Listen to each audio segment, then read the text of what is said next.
a new day dawning, the time is at hand, where the glory of the Lord will be revealed to every man.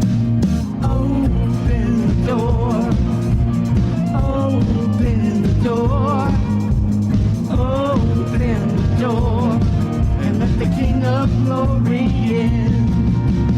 Open the door, open the door, open the door, and let the King of Glory in. All right. Let the King of Glory in. Open up the door. Starts right now. So fling wide, you heavenly gates. Prepare the way of the risen Lord.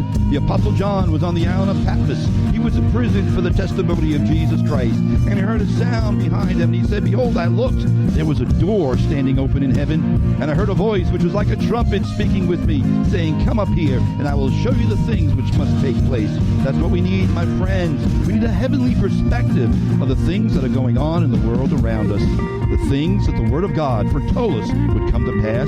Those things which must take place. Those things which are taking place even now. That is what this broadcast is all about, discussing the issues of the day, discerning the times in which we live from a biblical perspective and worldview. Good afternoon, everybody. Andy White here, and what you are about to hear is the fusion of heart, mind, and soul. Thanks for joining in with me for a brand new live edition of Open Up the Doors, all across the fruited plain and all around the spherical globe, as I like to say. Thanks for tuning in.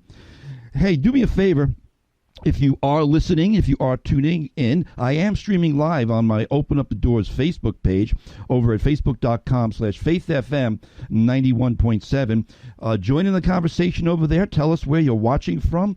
If you've never liked my Open Up the Doors page, please like the page over there at facebook.com/faithfm 91.7. The best way to listen to Faith FM, by the way, if you are outside of the broadcast area here on the east end of Long Island, is we do have a absolutely free Faith FM app. We have the app for the Android platforms. We have the app for the Apple platforms, and you can just go on over to hamptonschristian.com to download that app, or actually to get the link to the app at the App Store. Or you can just go directly over to the App Store and just look up Faith FM, and you'll get the app there for free for whatever your platform is. Best way to listen to Christian programming from the east end of Long Island 24/7. If you would like to correspond with me off of Facebook in a more private manner, you could email me at ajwhite777 at icloud.com. It's ajwhite777 at icloud.com. All right, so I think I get all my preliminaries out of the way. I got a really a broadcast today I've been looking forward to doing. I'm anticipating a great broadcast today. I've got a brother, John Haller, on with us. John does a weekly end-time prophecy update from his home church in Ohio there. I believe it's Sunbury, Ohio, or someplace out there in the middle of the country, flyover country, as the elitists like to call it. But he's over there in Fellowship Bible Chapel, where he serves as an elder and a teacher there at his church. But he is a sought-after end-time prophecy conference speaker, and John is also a lawyer by trade. His weekly prophecy updates can be accessed and viewed on his YouTube channel over at Fellowship Bible Chapel. So, John, are you there? I am. Oh, hallelujah. I was hoping I'd hear a voice when I turned this fader on. Yes. Thanks for joining. I hope I have enough audio or anything like that. I was going to use a microphone, but for some reason I can't get it to work, so I'm doing the best I can here. Yeah, I trust me, I know what it's like when you have all these electronic technical difficulties and stuff. It's always something that's going to glitch out. But thanks for joining in here today on today's broadcast of Open Up the Doors. Let me begin by saying, and I know we're not going to get to everything I'd like to get to in this hour. There's so much going on. But I do want to give a little bit of a background here to my audience and those who might not be familiar with you. A couple of years ago, I wasn't familiar with you, but a mutual friend of ours, Miss Debbie Whitmer, I'm sure you know her, she's a mutual friend. But Debbie asked me if I had ever heard of you or watched you, and at that time I had not, and I wasn't familiar with you. But apparently, she recommended that I do watch it because she saw that our approach to our respective broadcasts was very similar. So she recommended that I check you out, which I did, of course. It's probably going back about maybe 3 years ago. Now I have to say, John, it's kind of like a bag of potato chips. You just can't stop. I come home from church now every Sunday. Now this is going on for about a year or two now. I come home from church every single Sunday, unless I'm going to a family. You know what I'm saying? When I come home, normally when I come home, as soon as I get home from church, usually your updates pretty faithfully are already posted, usually, because I get home late. I usually get home from church 2:30 in the afternoon. So by that time, you usually have them posted already. And that's pretty cool. So I come home from church, and I kick back in my recliner, and you've become a regular Sunday after church commodity at my home in my Sunday afternoon routine. Anyway, like I said, I really wanted to bring you on and introduce you to some people that aren't familiar with you, because one of the things that struck me is back in August, I had a friend of mine over from Australia who was speaking at several prophecy conferences around the country, and I had asked him if he ever heard of you, and he said no. But he spoke at our church that Sunday, and you know what we did after church? We came back on Sunday, and I turned my friend Daniel on to John Howler. So I got to thinking, man, I got to have this brother on, because you have a large following, you have a large audience, but there are those in some streams who aren't familiar with you, and I think it's very much worth the time to introduce you to them. Yeah, we're just I speak at a little tiny church that we helped start with some other people about 6 years ago, and I started doing these prophecy updates probably back in the late 90s. I was teaching a class at another church, so I would do a little prophecy update and some Bible teaching. And, back in those days, 10 or 15 minutes might be enough to talk about sort of the important things that are going on in the world that relate to Bible prophecy and how things are going to unfold. But as you know, as someone who follows it,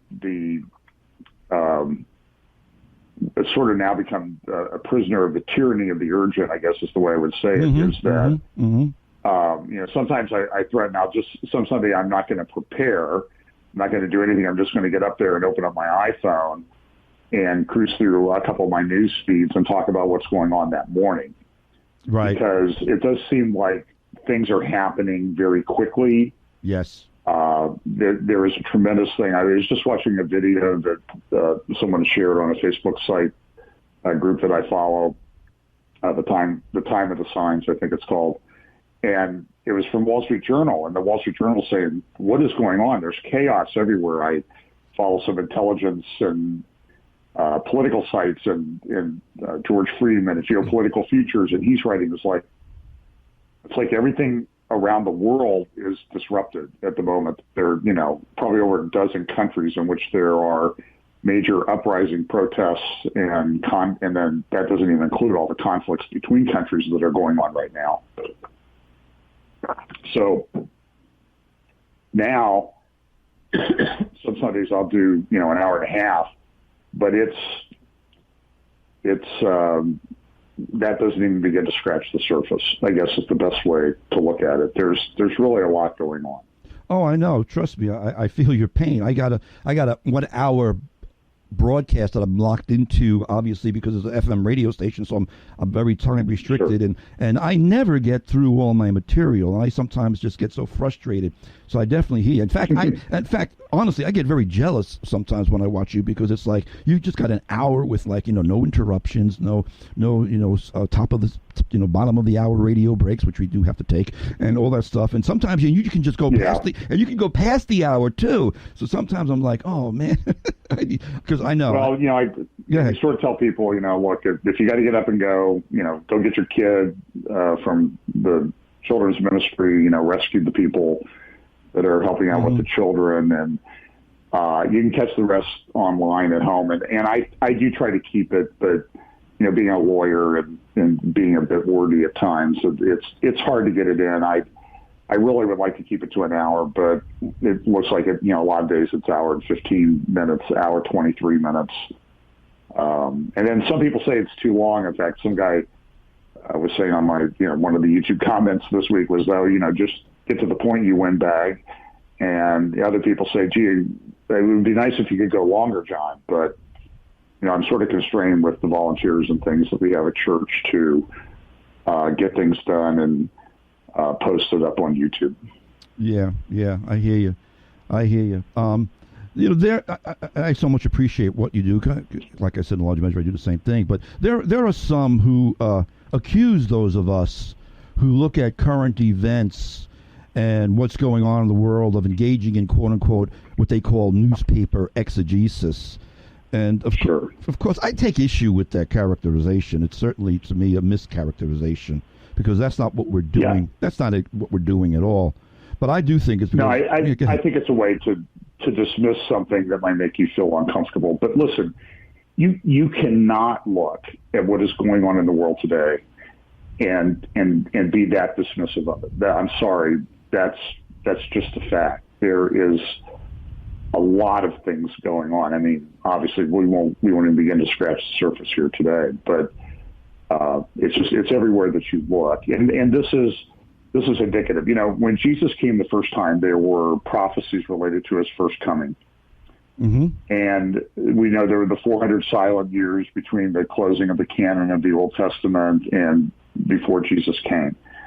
But there were things that happened that were prophetically significant during that period of time that Daniel had talked about, some of the other prophets. And when Jesus came, though, there were many prophecies that had to be fulfilled at Jesus' first coming because they were messianic prophecies. But if you look at the way those were fulfilled, it started with John the Baptist's father getting the vision in the temple, mm-hmm. and that sort of mm-hmm. thing. But 60%, about 60% of the prophecies related to Jesus' first coming were fulfilled in the last week leading up to the crucifixion, resurrection, and then 40 days later, the ascension. But so there was this acceleration, exponential fulfillment of prophecy. And so I do believe that Jewish prophecy that we got from the Jewish prophets is based on it also gives us a pattern. Absolutely, yes. And so the pattern was that at first coming, there was a acceleration, convergence of all these prophecies. It's going to be the same way at the second coming. So I talk a lot about convergence, and I liken it to the fact that we know that the second coming of Christ is sort of the penultimate thing that's going to happen, and then his setting up his kingdom. But as we get closer, all of these different lines of prophecy are going to converge. And as they converge, I liken it to almost like the vortex of a tornado, where things get very turbulent down in that vortex. So as I said, we used to have a couple stories, a couple things that we could talk about things that were happening, but now it's like a flood or an avalanche of things that are pretty relevant, I think. Absolutely. I think it was theologian Karl Barth. I think he's the one who said we must hold the Bible in one hand and the newspaper in the other. And I really think, I agree with you, obviously, but I think those who are not watching and looking at the things that are going on around us and comparing it to Bible prophecy, I think they're going to be in for quite a big surprise and shock, personally. I think a lot of people, I think the danger is a lot of people are going to be caught off guard, and they'll be thrown into confusion, sadly, for those who hold to that, especially, probably shouldn't go down that road. I was going to say probably especially those who hold to a preterist type of doctrine, but I won't go there today. Yeah. Well, hopefully we'll be able to explain it to them. I'm a futurist, as you know, obviously, but yes. The things that happen contemporaneously with Jesus would almost be news items back in the day in Judea. For sure.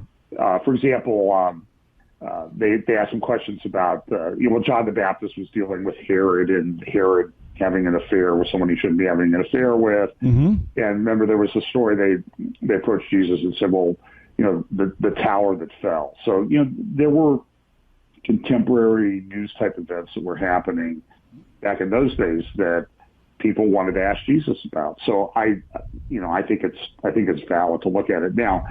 We the Scripture is always the gold standard as to what's going to happen, and some of it, what the Scripture says, is not crystal clear. We have these arguments in prophecy circles about this view and that view, and I think we should discuss these things, and some of them result in some speculation. The best evidence of how these things will eventually work out will be when they actually do happen. So I try not to be too dogmatic that it has to be this particular. I think we have broad parameters. I don't think we have some of the specifics, but I think clearly there are some, 5, 8, 10 categories of things that we can look at and see that, these are indicative of the fact that we do live at a fairly unique time of history. No doubt. And having said all that, and I, I know this is going to be a little bit of a, it's almost like an area I don't want to go, but I'm kind of curious. Hey, I know you have a lawyer background, and I actually want to get into some of that a little bit later in the broadcast. But I know there's this dictum about never ask that they give to lawyers, never ask a question you don't already know the answer to. But since I'm not a lawyer, I'm not going to go by that dictum. But I said I'd say this because I try to avoid speculation, generally speaking. But eschatology, by its very nature, I think lends itself to being somewhat speculative as far as the unfolding of events. So having said that and bearing that in mind, what do you think, in your opinion, in your speculative opinion, what do you think is the next prophetically significant event that we should be looking for? Or more specifically, what are you anticipating might be a better way of phrasing it? Well, I think there are potentially a sequence of wars that will happen in the Middle East. Mm-hmm. I don't know I don't know that I've figured out exactly how they sequence. It's very common for people to focus on the prophecies in Ezekiel 38 and 39. Yes. Because that's one that we can see the foundations of that absolutely forming. Now, some of my friends believe that war is imminent, that it could happen any day. I'm a little bit more of a pragmatist. For example, when I look at Ezekiel 38 and 39, it says that they will come with a great company and a mighty army. And the question is, so I look at the statistics of okay, who's there in the north part of Israel right now? How many people are there?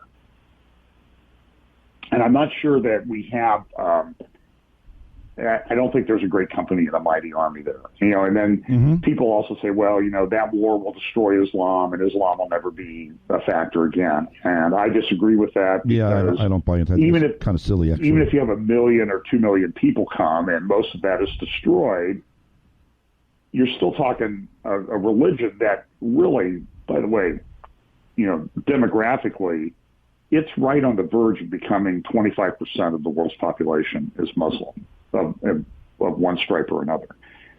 So I don't think so. That means there's let's say there's 7 billion people in the world, and a quarter of those are Muslim. I don't think that killing 2 million of them. And if you think that, okay, so 10% of those, maybe 10% are really radicalized. Serious Muslims that would engage in, war type activity. So if you kill 2 million, you're still left with 125 million or something like that. So I think we need to think through sometimes the implications of our views of how things are going to play out. So I do think Ezekiel 38 and 39 is a future prophecy. I think it's going to happen. It could happen in the near future. Certainly there are drumbeats about it. I just saw a news thing this morning that the U.S. is either thinking about or will be sending 14,000 troops to the Middle East and the area of Saudi Arabia. I see that there's activity where down around Bushehr nuclear facility that Iran is upgrading its air defenses to protect that nuclear facility. Also at, I believe it's called Karg Island, it's their big oil processing and port. there also was some activity noticed today. Now, it could just be that, Iran's doing this. It could be in response to what the USA has said it's going to do. So it's one of these things that we watch. Absolutely. So, but I think there are precursors to that. I personally am sort of intrigued by the prophecy of Daniel chapter 8, which talks about the prophecy of the ram and the goat. Yes.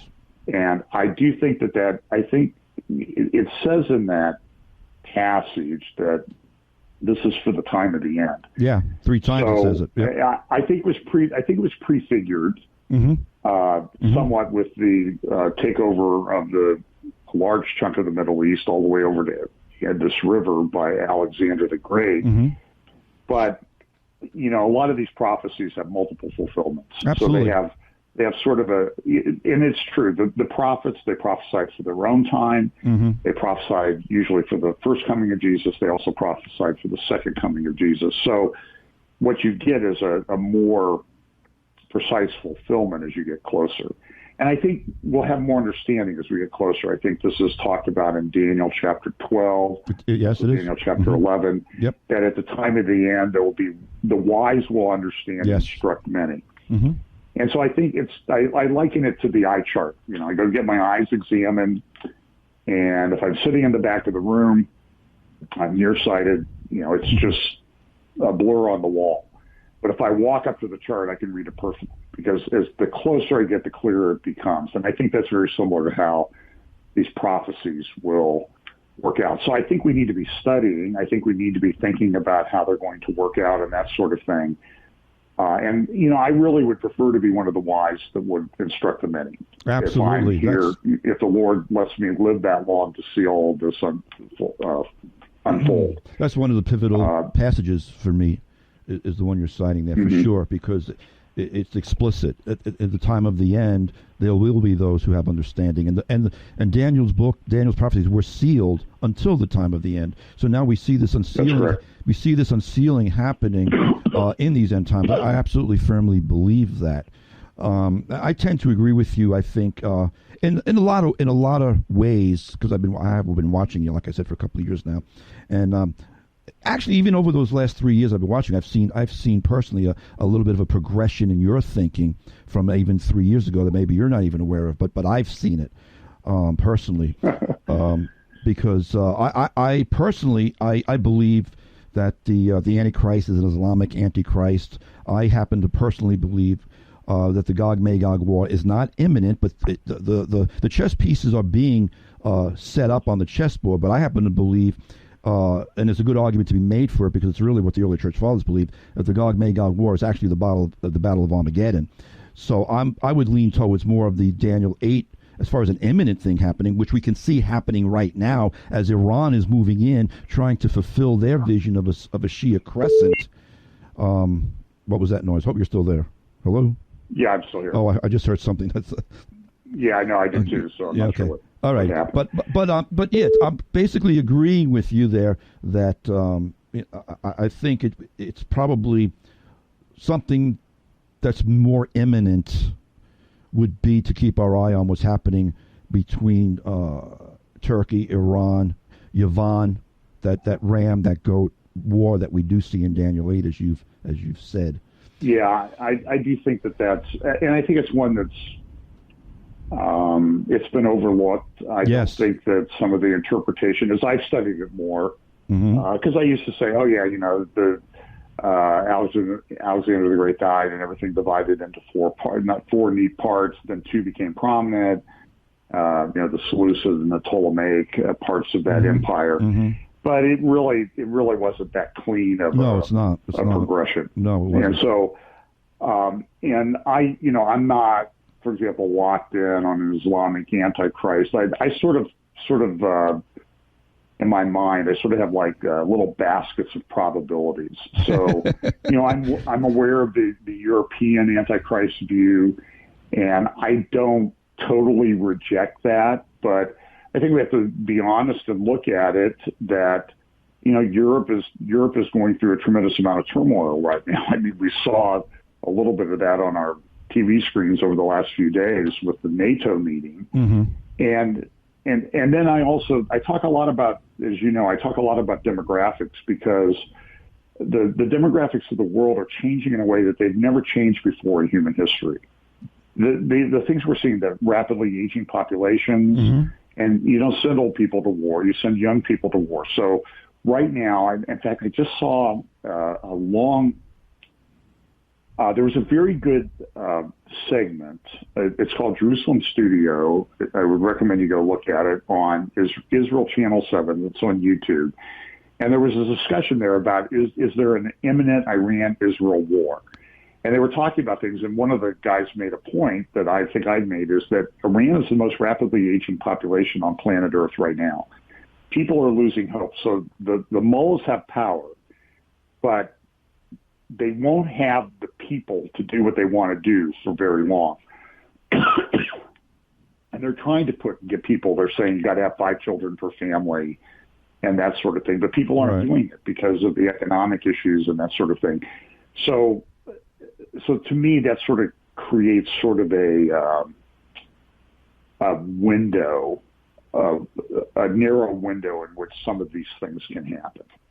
On the other hand, though, I think Turkey, I also think sometimes people are a little bit too dismissive of Islamic leaders, because we have this sort of built-in, that's a crazy religion, and I can't believe anybody would believe that, and how powerful could they be? But look at what they've done historically. They rule a huge swath of the world, from India to Vienna, Europe. Yeah. I mean, for hundreds of years, they were knocking on the gates of Vienna.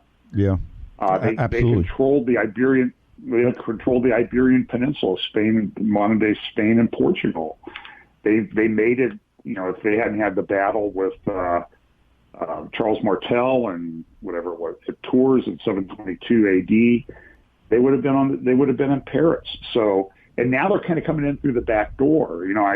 When this immigration thing happened a few years ago, where there was probably millions that came from Islamic countries into Europe, the thing I said at the time was, it's an interesting thing to watch, because usually in the past, invading armies have provided their own transportation.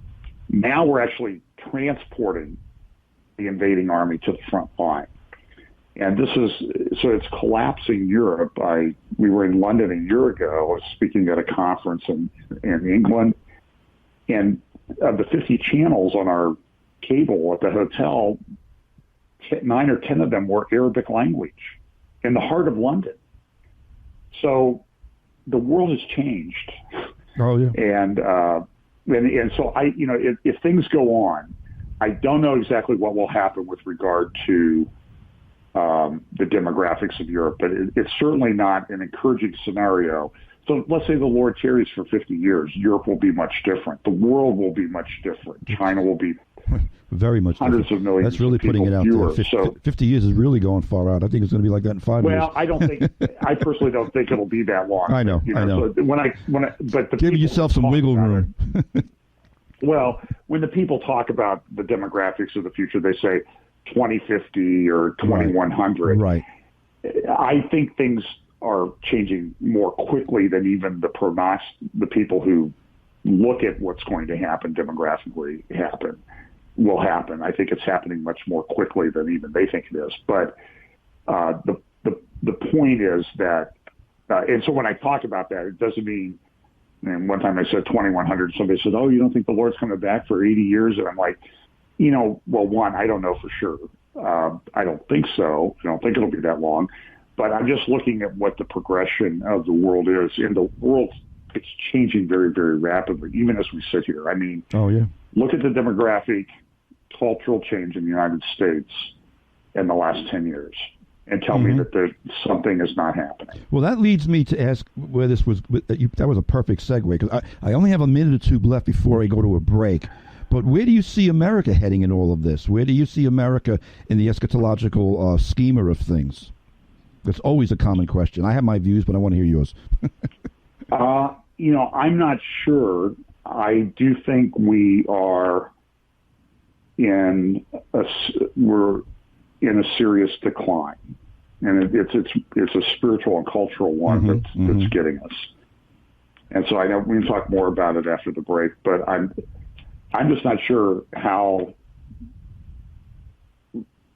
I'm not optimistic about the future. And I would be remiss if I said I knew exactly what was going to happen. I do think, as long as we're a world power, we will participate in the end times in a significant way. I just don't know if we're going to continue to be a world power. Yeah, I agree with that. I do agree with that 100%. We need to take a break. Please hold on to that phone of yours there. But Sure. when I come back, I do want to talk about some things delving into your legal background, especially with the news that broke today that we've all kind of been anticipating. Of course, the big news of the day is that Nancy Pelosi is going forward with impeachment against Donald Trump. There's a couple of things I wanted to bring up since you are a bona fide lawyer and I am not. But stick around, folks. We'll be right back in about a minute and a half.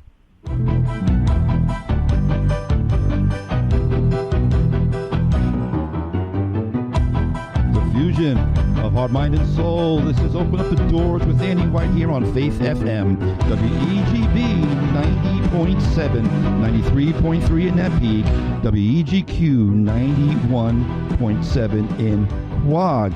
Hey, thanks, everybody. I can't believe it's that time of year already for playing TSO Christmas music. It's unbelievable that, man, Christmas is only a couple of weeks away. We had our first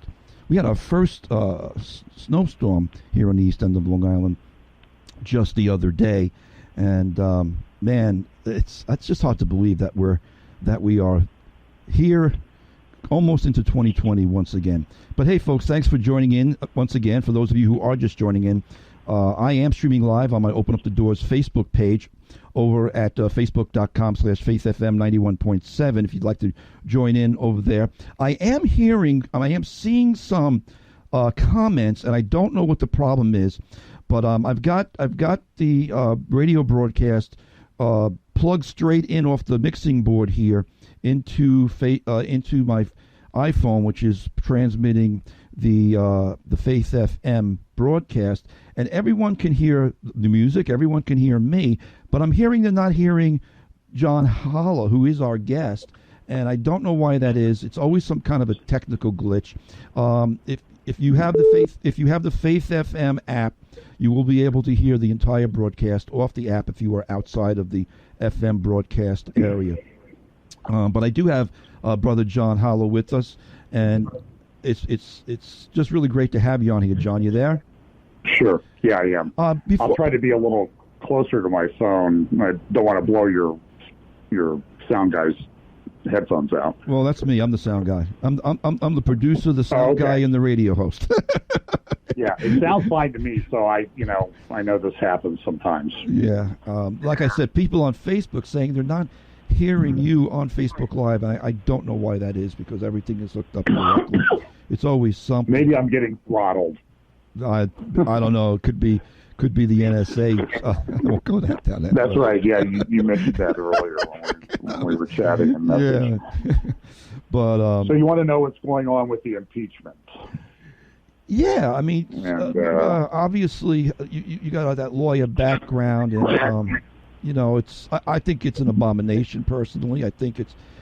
But let me hear your thoughts coming from a lawyer's perspective. I think abomination is a pretty good description of what we've seen. Look, you can disagree with policy. Let me just say that there were things that happened back in the Obama administration that were, in my view, far worse than people quibbling over what we're going to do with aid to Ukraine.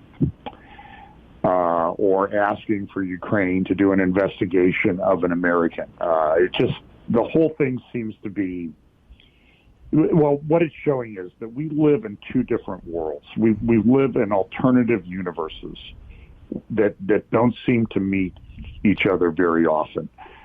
I'm an evidence guy, and I've watched the hearings. I've read some of the transcripts. And frankly, I don't see anything other than a policy disagreement. And we need to understand that historically, there has been, when Republican presidents have been in power, and there's been a Democrat majority in one or both houses of Congress, there has been a desire for some reason, people get elected to Congress and they think they should be Secretary of State. And so this happened back in the Reagan administration. There was a huge conflict between how Reagan was conducting foreign policy, and they tried to change things, and they're doing it now. And now what they've done is they've opened up the impeachment door. And I think Jonathan Turley from George Washington Law School, he's good. I like him. who's actually a Democrat. Yes. But I would call him a classic liberal. I would call him, he's not a leftist. He's like Alan Dershowitz. Yes. Dershowitz is a liberal. Yes. But he's a person you can reason with and discuss things with. You can't discuss anything with a leftist. And so what's happened is this, I sort of look at things through the eyes of my wife sometimes, and she just when this Adam Schiff guy comes on, she just wants to, throw something through the television. Yeah, exactly. He's the type of guy. And it's annoying. And look, I'm a lawyer. I'm a trial lawyer, and I have to base things on evidence. Yeah, this is a point I've made a number of times though. I used to go to trial lawyer seminars, and it would be how to effectively present evidence, how to effectively cross-examine a witness. At some point, the trial lawyer training changed and took on a different orientation. And the orientation became how do you appeal to someone's emotions and feelings? Now, this is very disconcerting for a trial lawyer, because I don't know that I want, if let's say I'm in a criminal matter, I don't know if I want 12 people on a jury deciding the fate of my client based on their feelings. Yeah, that's a problem. I want them to base it on the evidence. That's very problematic. And what you have here, I think, is a perfect example of that.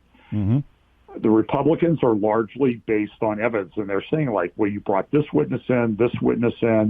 Yesterday, I think it was Congressman Collins, asked the 4 professors who were there to testify on this impeachment, a very serious matter.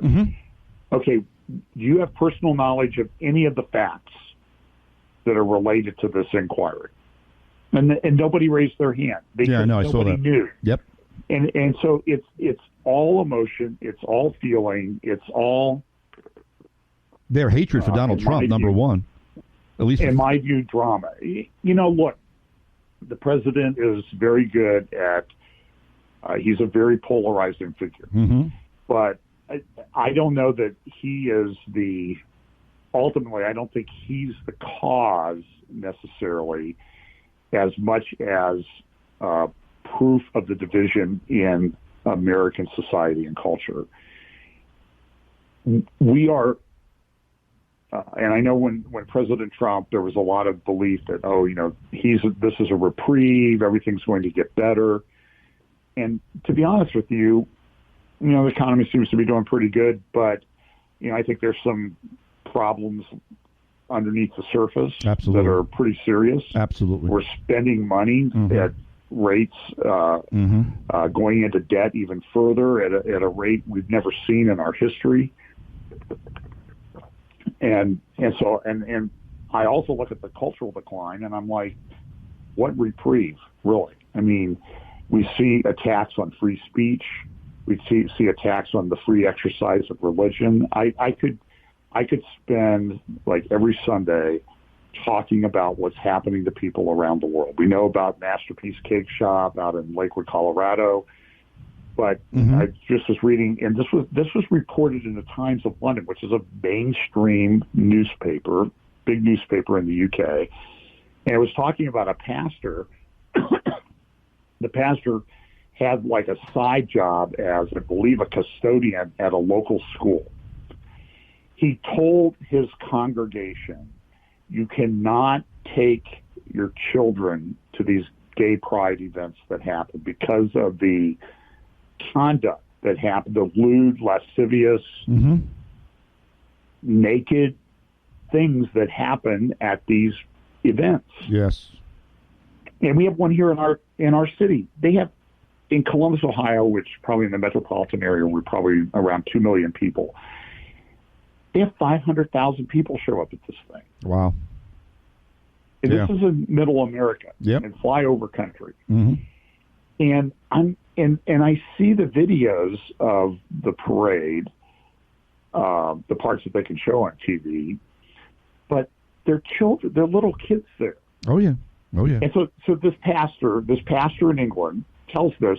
He's now fired by the school. He has lost his job because he brought the school district into disrepute by speaking against his congregants taking their children or going to gay pride events. He's lost his job.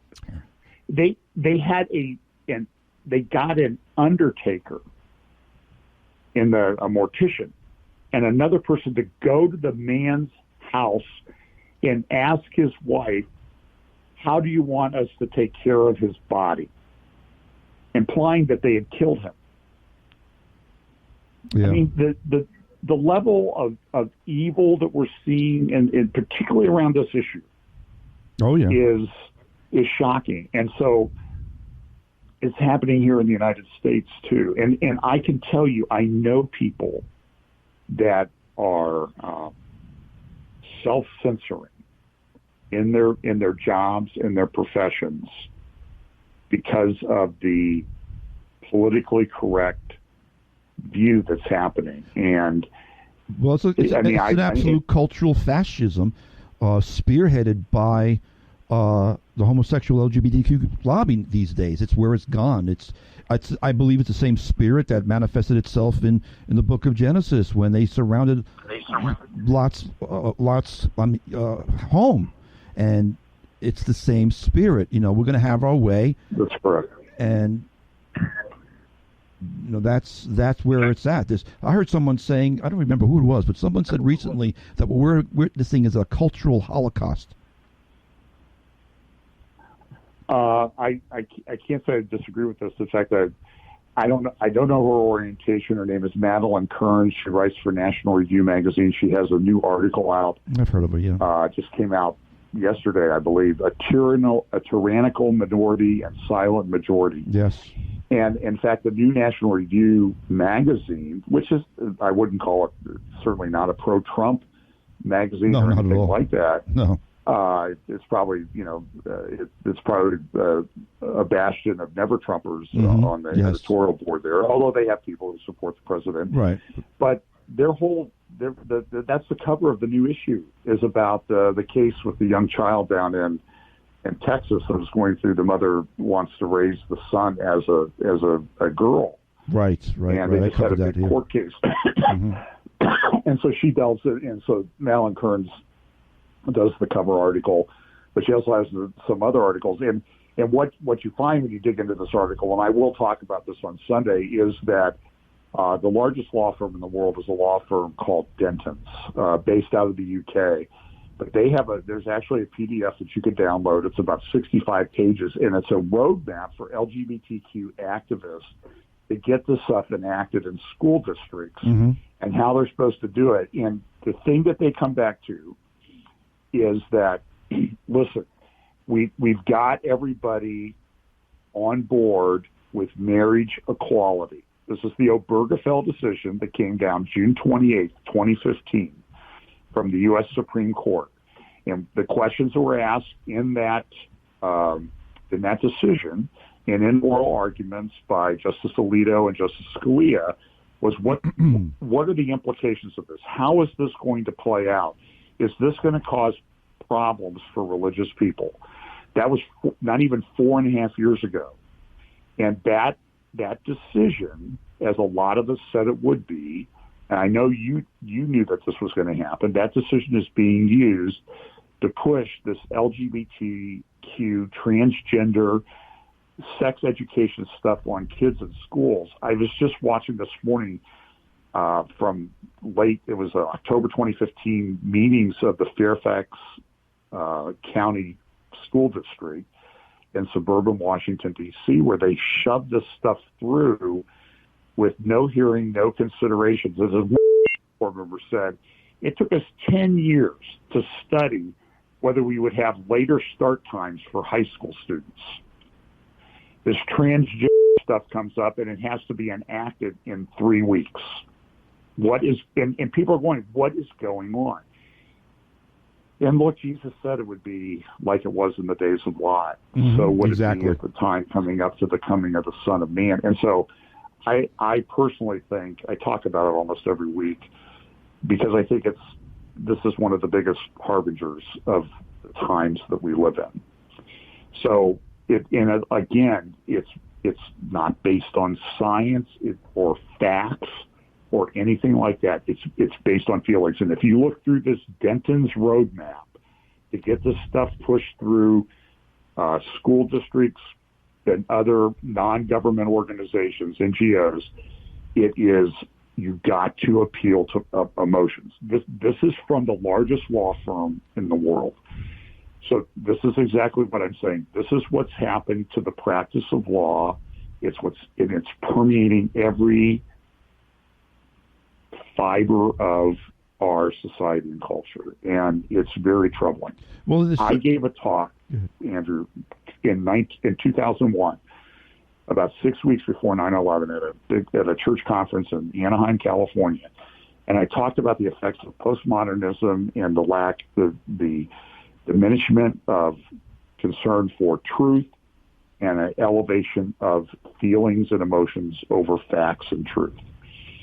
And I don't want to say I'm a prophet, but look at what's happened in the almost 20 years since I gave that talk. It is shocking. Well, they've had a game plan, and they've been sticking to the game plan. It goes all the way back to Antonio Gramsci, who's considered the father of cultural Marxism, about taking over these different stratas of society, one element at a time, without engaging in a hot war, without engaging in bloodshed. I'm sure you're familiar with Antonio Gramsci, but they've been following this game plan, and I think what you said earlier about people underestimating the agenda of these people is we're reaping the fruit of it. They have a plan. They believe in statism. I believe it stems from a spirit of Antichrist. It's a godlessness. Sure. And that's really the root of it. Ultimately, it's a satanic root. It's a satanic foundation, whether they're aware of that or not. Some of them might be, some of them might not. But that's really the root of it. It's the spirit of Antichrist that seeks to usurp, the kingdom of God, the rule of God, seeks to usurp righteousness. I know you know all that, of course, but they want to, and in the process of their game plan, it's also the shutting down, like you were just saying a moment ago, of the article about the vocal majority and the vocal minority and the silent majority. I think that's what you said the article was. Yeah, tyrannical minority. But yeah, they're vocal. They have a plan. Yes. And they're just kind of running roughshod. And look, you get sort of cowered into not saying things because you're considered evil and not with it and not politically correct. And look, the biggest companies in the world, Google and that type of thing, they get rid of people because of what they believe. And so this is an important thing that's happening because in the European Union, their human rights documents and that type of thing, they talk about everybody has the freedom of religion. But what they mean is they have the freedom to believe that, but you don't have the freedom to act on it. And this is exactly what they want to do, is they want to take those international norms, largely coming out of the EU, and apply them to America, where we actually have a thing called the free exercise of religion and freedom of speech and expression. And they want it. They're trying to change this stuff through the back door. So that's why they go back to the impeachment thing, evidence, law, and that type of thing doesn't mean anything to the people that are just ripping. I don't want to sound too alarmist, but I do feel like the passage of Jude that says some people you rescue them like you're pulling them out of the fire, and that's kind of what I feel like almost a lot of times now. Is it really is that bad? It really is that bad. Well, backing it up, religious and cultural context. Just backing it up a little bit about just wanting to shut down these voices and the censorship we're seeing on YouTube and Facebook and across these social media platforms. It is, again, it's trying to shut down the voice of righteousness, shut down the voice of what they consider opposition. You're probably aware of it or not, I'm not sure. But just recently here in New York, our illustrious Governor Cuomo signed a bill that codified into state law the Johnson Amendment.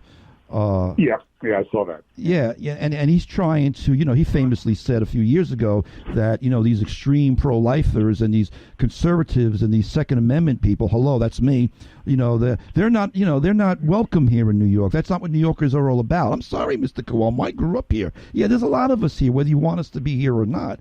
But now he's codified this Johnson Amendment statute, codified it into New York law, and personally, it's absolutely unconstitutional. The Johnson Amendment. I don't think it's constitutional at all. Right. Because people say, well, you're in a church, suddenly you don't have a right to free speech, and this is the problem. And we have all these anti-discrimination laws that talk about you can't discriminate on the basis of sex, race, or religion. Yet when people exercise their religion, they're discriminated against. So. But the Johnson Amendment's to the best of my knowledge, the Johnson Amendment has never been enforced for pulpit speech. There was one case back in the 90s, I think it was. I'm not sure what the year was. Yeah, it was mid-90s. There was one case with this Branch Ministries against Rosati where they took out a full-page ad in several local papers campaigning against Bill Clinton, who was running for election at the time. And the only thing I can come up with that I've found anywhere where a church got their tax exempt revoked because of quote unquote campaigning was this instance. But they literally took out using church funds campaign ads. So I can understand that to some degree. But when it comes to our free speech in the pulpit, that's a whole nother line that now they've never enforced it. You've got these politicians who speak in black churches all the time, and the IRS they've never really enforced it. It hasn't gone to the Supreme Court. I sometimes wonder why it hasn't. I sometimes wonder. Well, I think the whole purpose of it. Yeah, I think the whole purpose of it, Andrew, is to create a chilling effect. Yes, exactly. To keep people to make people think that they can't do something. Exactly. When in fact they really can. So, and a lot of people will capitulate to that. To be honest with you, I know at our church and a lot of the churches I've been involved with in my life, nobody cares one whit about the Johnson Amendment. Exactly. I don't think it's constitutional. But what we're doing, and I would highly recommend people go listen to Jonathan Turley's testimony at the impeachment things yesterday. Yeah, he was showing about the problems that the can of worms that's being opened by the Democrats in the House right now. Because ultimately, I don't think this is going to be successful. But how does courage is not something that's readily apparent when you look at the congressman always trying to get in the camera shot. Yeah, I don't see a lot of courage in this. It's probably a little bit of a bunny trail. But how does a person like Adam Schiff get away with releasing the private phone records of private citizens, like John Solomon, who's a reporter for The Hill, and this news came out just yesterday or the day before that his committee. I saw it. How did they get away with that? And why isn't there an outcry about it? Is it legal? Well, I mean, is it even legal? Again, I'm not the lawyer. Is that even legal what he did? Well, I would have to review specific statutes to see. I know there's a little bit of a controversy about that he pulled out records of phone calls. That he got some Giuliani's phone records that were subpoenaed. He may not have actually gotten the records of John Solomon. But be that as it may, if this had happened with regard to a reporter at the New York Times, there would be, that's all that would be covered, and it's just kind of swept under the rug. But that's the problem, is they're being very they're overreaching in what they're doing, and they're creating a potential problem that literally a can of worms, and I'm quite concerned as to how this is going to play out in the future. It doesn't stop with Donald Trump and this particular inquiry. This is something that's going to be part of the fabric of America going forward, I'm afraid. Mm-hmm. Because I don't think people understand it, because they're driven by their emotions. They don't care about facts. They don't care about the implications of what they do. It's the whole thing with this, what they're doing to our children in schools. Yes. We're literally down. Very, very troubling. We're literally down to just like about 2 minutes or so. And before I run out of time, how can people, I know I mentioned it up the top of the broadcast, but how can people find your Bible prophecy updates? What's your YouTube channel? What's the URL? Is there the name for the YouTube channel they can find you at and subscribe to your channel? You can do a search for my name, John Haller.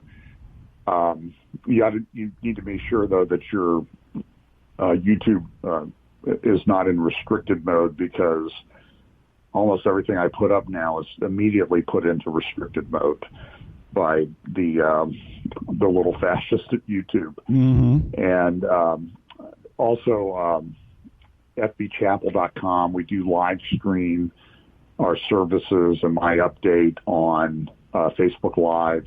We also have a live stream channel. There are links to all this at the FB Fellowship Bible Chapel website, homepage, fbchapel.com. And we have some back channels.